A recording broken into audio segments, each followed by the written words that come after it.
Bora lá tentar entender esse quebra-cabeça que é o Corinthians sob comando do Fernando Diniz. Para quem andou meio por fora ultimamente, esse resumo aqui vai ser fundamental para se atualizar.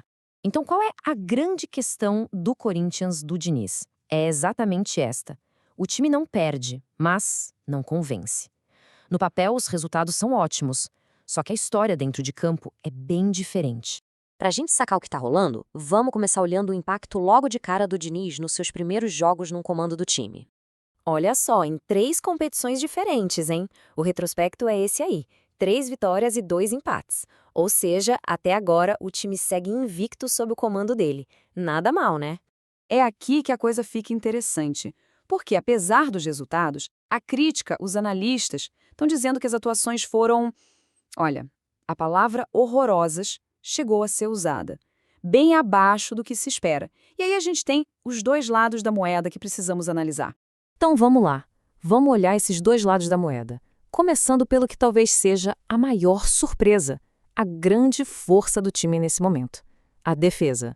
E o número que resume isso é 0. Exatamente, 0 gols sofridos em 5 jogos. Para ter uma ideia, a última vez que o Corinthians conseguiu uma sequência assim foi lá em 2022. É um feito em tanto.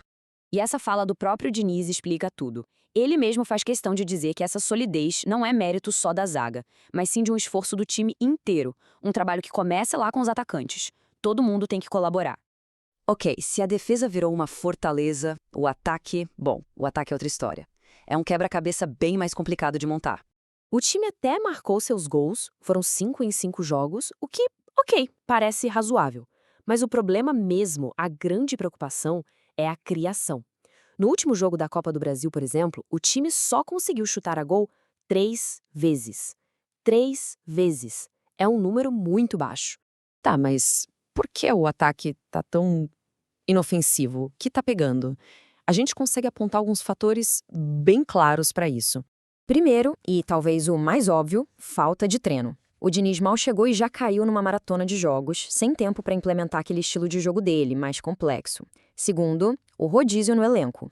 Para aguentar a sequência, o time muda toda hora, e isso atrapalha demais o entrosamento. E por último, uma escolha do próprio técnico. Por enquanto, ele está fazendo o simples, o famoso arroz com feijão, para primeiro arrumar a casa antes de pensar em algo mais elaborado. Agora, vamos mergulhar um pouco mais fundo e falar das peças, dos jogadores que são centrais nesse quebra-cabeça do ataque. A forma como o time ataca muda completamente dependendo de quem está lá na frente. Com o Pedro Raul, a gente tem o pivôzão, aquele cara de briga, bom na bola aérea, que segura a defesa para quem vem de trás.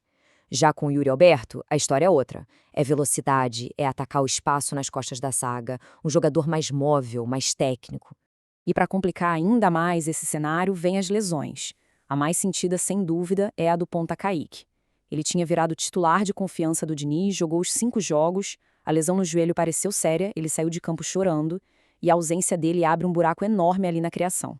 E não é só ele, né? Há outros jogadores importantes, como o André e o Hugo Souza, também ficaram de fora de alguns jogos. E aí, qual a solução? De onde pode vir a luz no fim do túnel? Bom, a grande esperança, a expectativa de todo mundo, está no retorno do Memphis. Ele é visto como o cara que pode finalmente organizar esse ataque e destravar o potencial do time. Beleza. Com tudo isso na mesa, o que a gente pode esperar do Corinthians para o resto da temporada?